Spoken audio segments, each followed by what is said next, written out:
Hello, everyone.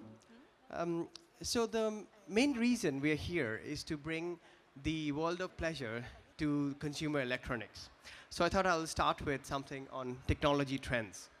So a lot of things you see here is related to health and well-being, whether it's Fitbits, Kegel exercises, digital thermometers, even earphones which keep track of your running.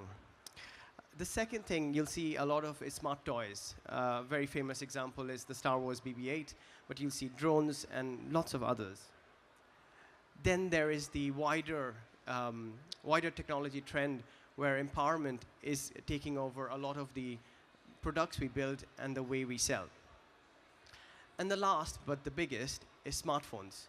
Smartphones are infiltrating every part of our lives, whether it's our bedroom or our workroom, in meetings, it's very often that we can't stop looking at our phones.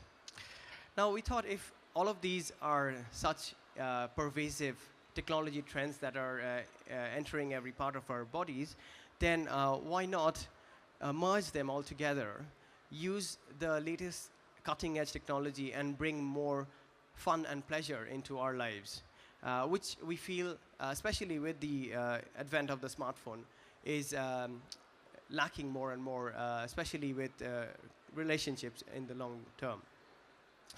So in order to build Mystery Vibe, we decided that we want to do it in a very big brand way.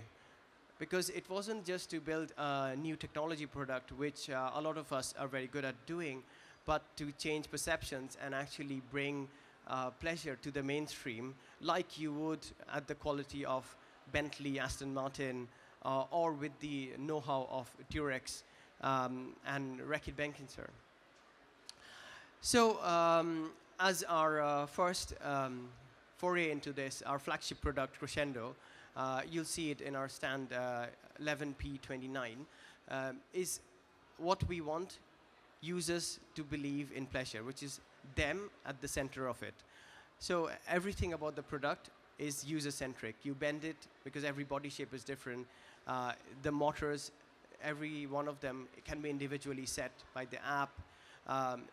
The whole ethos around making it the cutting edge, QI, inductive charging, wireless, waterproof, and all of that in a way that it's completely mainstream. So the apps, both on Android and iOS, are 12 plus rather than 18 plus. So it's accessible to everyone in the world as a family-friendly product. So, like I said, one of the big things we wanted to do is bring luxury and brand into the world of pleasure. And you'll see that in all of our communications, our packaging, our way of addressing people and user service and everything. So, what is the wider market opportunity and why is it interesting to sellers across the world? Even though data is quite limited in the world of pleasure, from what we know, at least 23% of all adults have used a vibrator, which is a very big number, around 1 billion. And that's just people who would admit to it. And sorry, 44% of women between 18, which is almost half of women between 18 and 60, have used it as well. And a lot less men, but it could be to do with products being more geared towards women, and that's something we definitely want to change, and also just the stigma around it. But the most interesting thing about this market is it's growing much faster than most others. So 15 billion might look like a big number, but that was what was the number in 2011.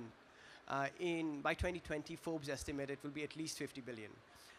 And the interesting part about pleasure products is there are less than 10 brands in the whole world who are well-known brands in pleasure. So if I ask anyone here how many pleasure brands you know, you might only be able to mention 1 or 2.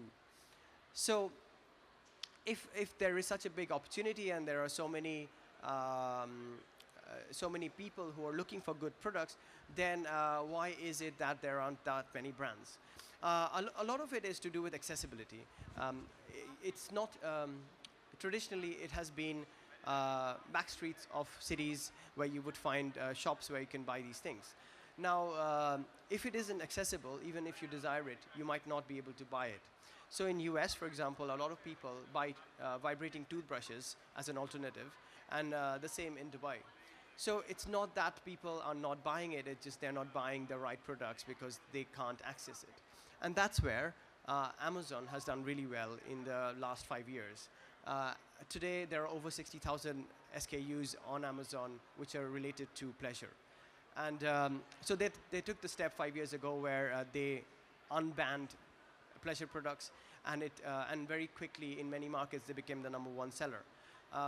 What we want to do is bring that level of openness to consumer electronics, which is why we are here in Global Sources. And much wider than building products, we want to lead the change on making pleasure much more mainstream, more family friendly, more towards why we build the company, making relationships more fun. So we're the only company on Launchpad, on Power Up. All of these programs are reserved for the top consumer electronics design and brand, not for pleasure or adult.